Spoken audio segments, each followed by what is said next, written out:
This was such a good story. This really was such a good story. I said this earlier, but Frolova was not really one of my favorite characters or a character that I cared super deeply about. And 2.5 really flipped that around. They gave her so much characterization. They made me truly emotional with this story, and I'm extremely impressed. Right person, wrong time. That's what makes it so tragic. That's what makes it so tragic.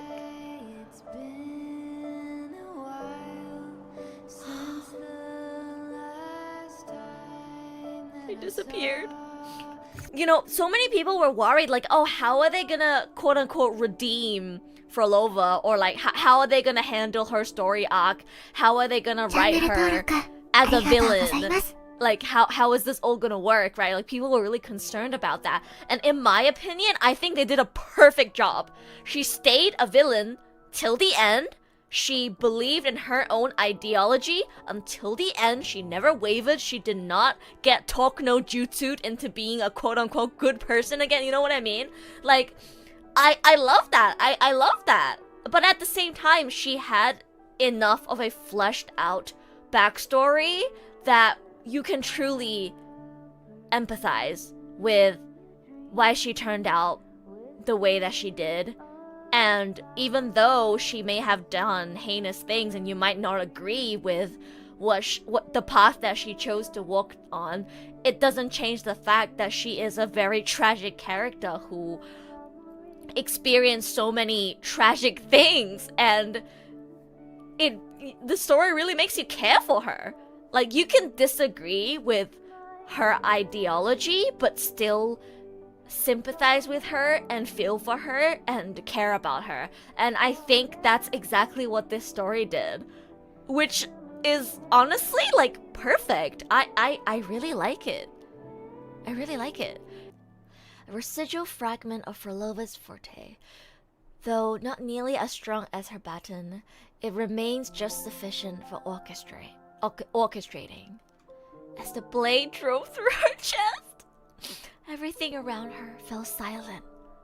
Her body was flung away, light as a fallen petal. Tears and the blood bloomed into flowers, unnoticed. In their midst, a melody whispered, softly and wistfully, of loss and regrets, sunken beneath the sea.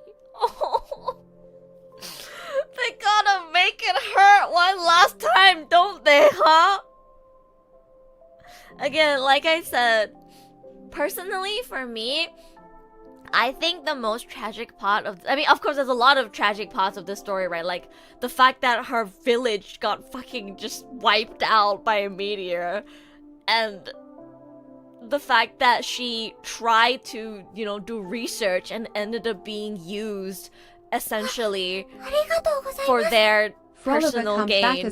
But, personally, what was the most tragic for me, and what I think hurt the most, is the whole dynamic between her and Rova, the broken promise, the fact that it was never fulfilled, the fact that they were never able to reconcile, the fact that they were never able to reach a peaceful conclusion with each other. They disagreed with each other till the very end, and they were not able to come to peace with each other, I guess, in a way. And it's just so tragic, like what they could have been, but never became. I need to talk about truly how artistically and philosophically beautiful this story was. Like, it really made me, like I said, it really made me think about the fragility of human life, about mortality, and like the whole clash of ideology between Rova and Frolova was so well written. I loved it. This might be my new favorite story. Black screen, white text was peak gut punch. Dude, I was not expecting the 2 lines of white text on a black screen to hit that fucking hard. That is, if anything proves that good story writing. God, I can't even put my thoughts into words right now.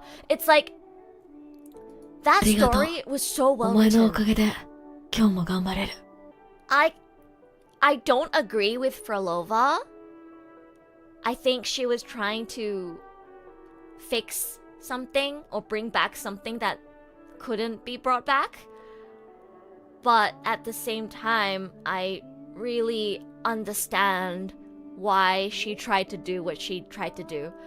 It is really difficult to move on sometimes, and when life is unfair and when it seems like the world is just against you, sometimes all you want is to cling onto the happiness and the joy and the peace that you once had in the past. And it's so painfully human, and I relate a lot to that, and I sympathize with her a lot. And the fact that she had this promise with Rova that was never fulfilled and never could be fulfilled, and even after they reunited, they could never reach a peaceful conclusion with each other. It's just all so tragic, and I'm gonna be thinking about this story for so long because that was a lot. That was a lot.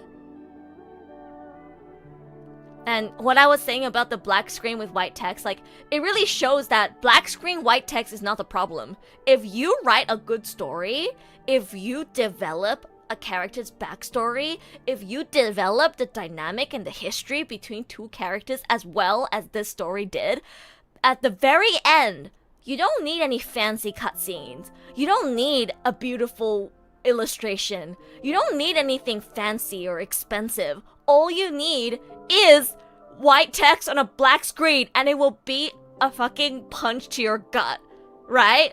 Like that last 2 lines just being white text on a black screen having so much impact really shows how well written this whole story was.